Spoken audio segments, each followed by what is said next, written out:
जमलेलो आहोत त्याची सुरुवात करताना हा तारखेनुसार कार्यक्रम घडत नव्हता।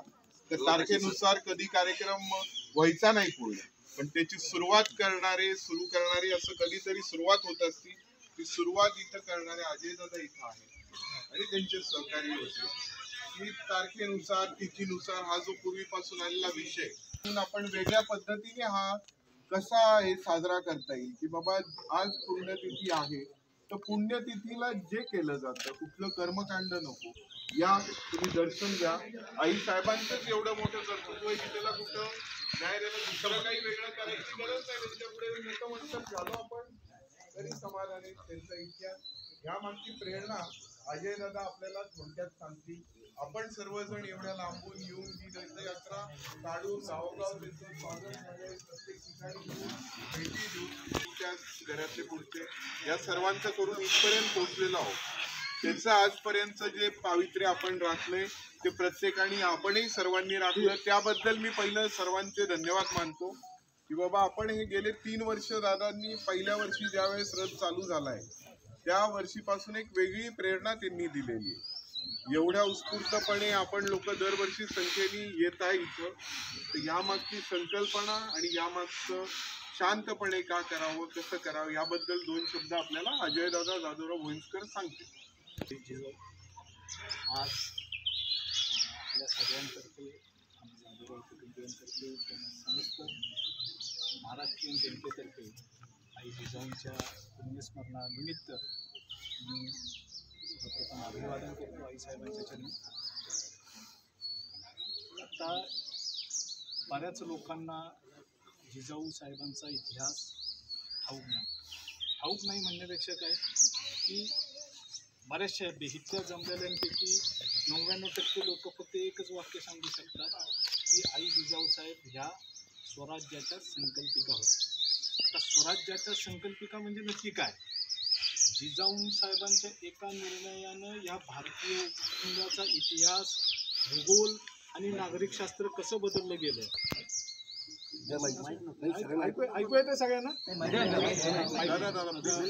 साहेबांच्या फक्त स्वराज्य संकल्पिका हा शब्द घेऊन त्यांना त्यांचं गुणगौरव करावा एवढा छोटासा शब्द किंवा एवढा छोटासा गुणगौरव तो नसावा। कारण आई जिजाऊंनी छत्रपती शिवाजी महाराजांना घडवलेलं आहे। छत्रपती शिवाजी महाराजांनी काय केलेलं आहे तर ह्या भारतीय उपखंडाचा इतिहास बदललेला आहे, ह्या भारतीय उपखंडाचा भूगोल बदललेला आहे, ह्या भारतीय उपखंडाचं नागरिकशास्त्र बदललेलं आहे।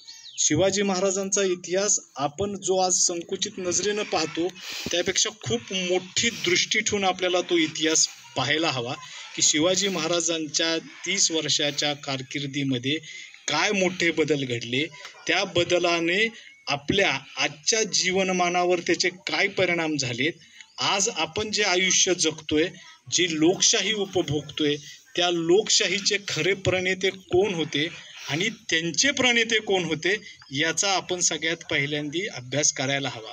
आणि ह्या सगळ्या चित्राचा मी सांगितलं ना की इतिहास, भूगोल आणि नागरिकशास्त्र जसं शिवाजी महाराजांचा हातभार आहे की शिवाजी महाराजांनी हे घडवून आणलं, पण त्याच्यामागे एक खूप मोठी ताकद होती, एक पोलादी ताकद होती, एक लोखंडासारखी भक्कम ताकद होती, एक सह्याद्रीसारखी ताकद होती आणि ती ताकद म्हणजे आई जिजाऊ साहेब होते।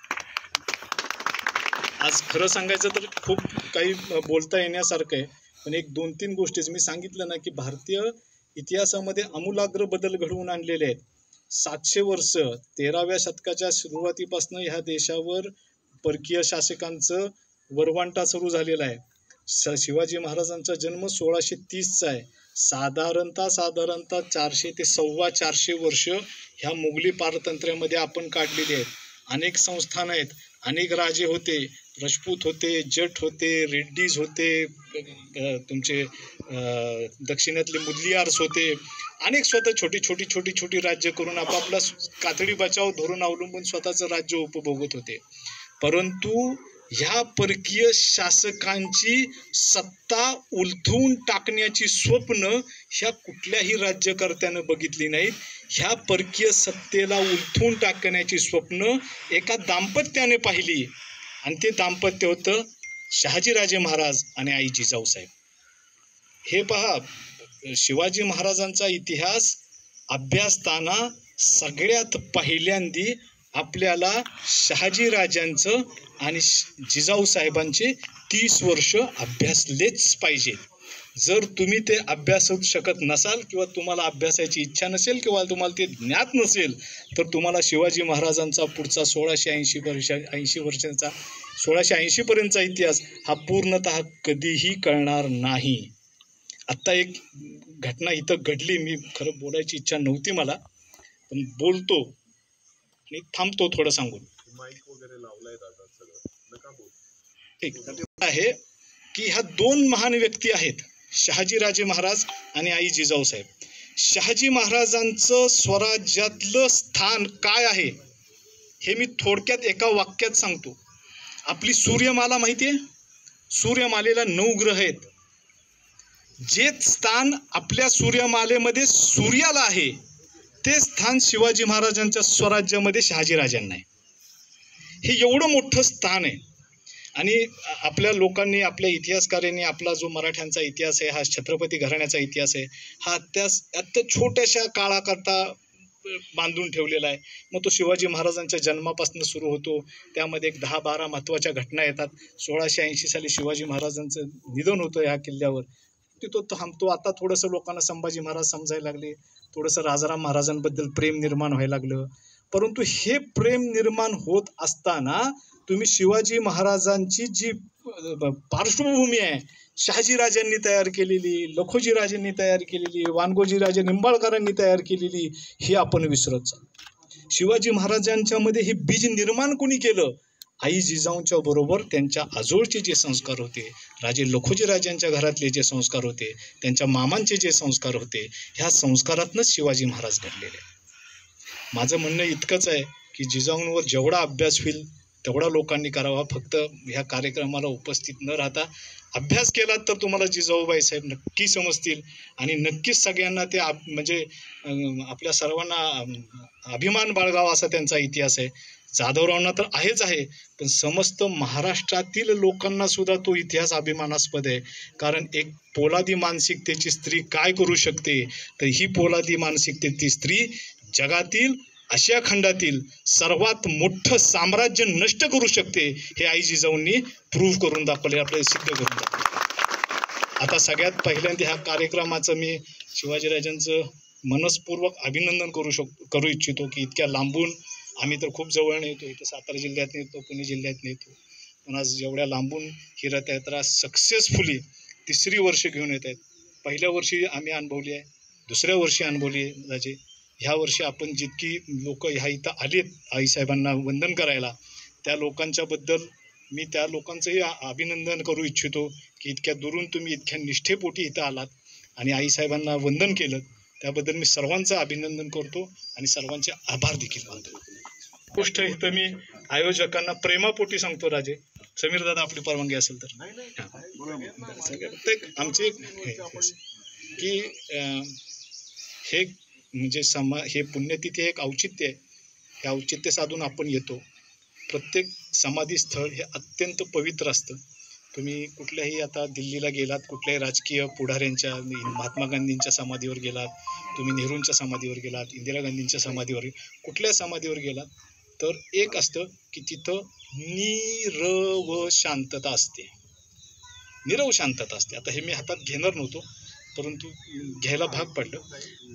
कुठलंही ठिकाण मी राजेंना यापुढे विनंती करीन, राजे तुम्ही सांगा पुढल्या वेळेसपासून आपण बाहेर मंडप टाकू आणि आपण जे हे कार्यक्रम इथं करतो, समाधी स्थळावर करतो, ते आपण समाधी स्थळाच्या बाहेर करू, पण इथली शांतता, इथलं पावित्र्य अबाधित राखण्याचा प्रयत्न करू. आपल्या निर्मल भावना आहेत आणि ह्या निर्मल भावना अशाच अबाधित राहतील. मी सर्वांचे आभार मानतो. जय जिजाऊ, जय शिवराय. राजे थोडंसं 2 शब्द कृपया आपण सर्वांनी या ठिकाणी राज्यभरातनं सर्व जिल्ह्यातनं आपण या ठिकाणी दर्शनासाठी आलात आणि अशीच ही यात्रा जिजाऊबा साहेबांचे विचार, शहाजीराजांचे विचार जनतेपर्यंत पोहोचवण्यासाठी ही यात्रा आपण सर्वांनी या ठिकाणी आलात, त्याबद्दल आमच्या आयोजन समितीच्या वतीनं सर्वांचे आभार मानतो. आणि आपण सर्वांनी मासाहेबांच्या या पवित्र अशा जागेचं पावित्र्य राखून या ठिकाणी शांततेमध्ये आपण आलात. इथून पुढचेही आपण फोटो वगैरे असेल तर तेही सर्वपणे शांततेत करावं आणि आपल्या सर्वांच्या वतीनं मासाहेबांना या ठिकाणी मी विनम्र अशी आदरांजली श्रद्धांजली अर्पण करतो आणि थांबतो. धन्यवाद. मासाहेबांकडं सगळ्यांचे चेहरे असावेत. फ्रेड सावधान.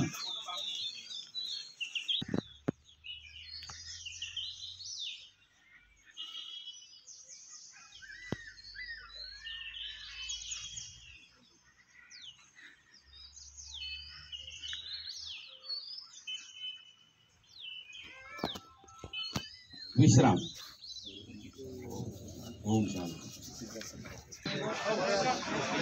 आपला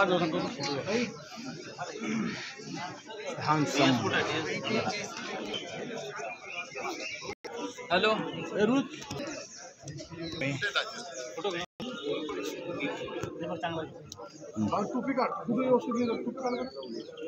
फोटो मध्ये आजीवन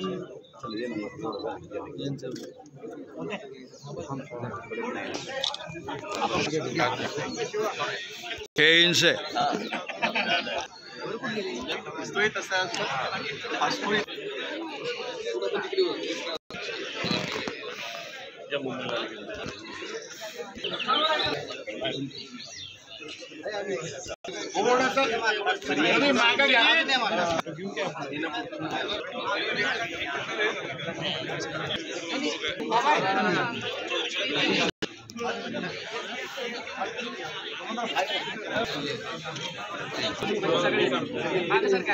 थांबा तिथे गेल्याच्या नंतर तू काढायचा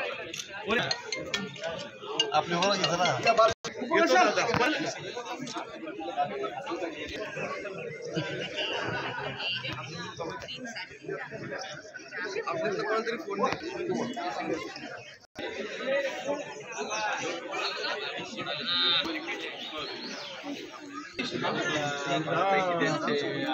दोन ओळीत कसं काय एकदम जास्तीत जास्त तेवढ्याच फक्त बघायचं. दोन वाक्य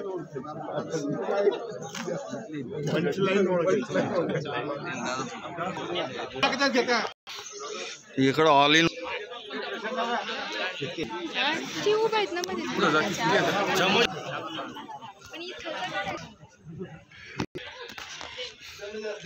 मोबाईल नाही मध्ये. चला दीपक, चला. हा इकडे बघा पुढे कोणाचा ऍपल आहे.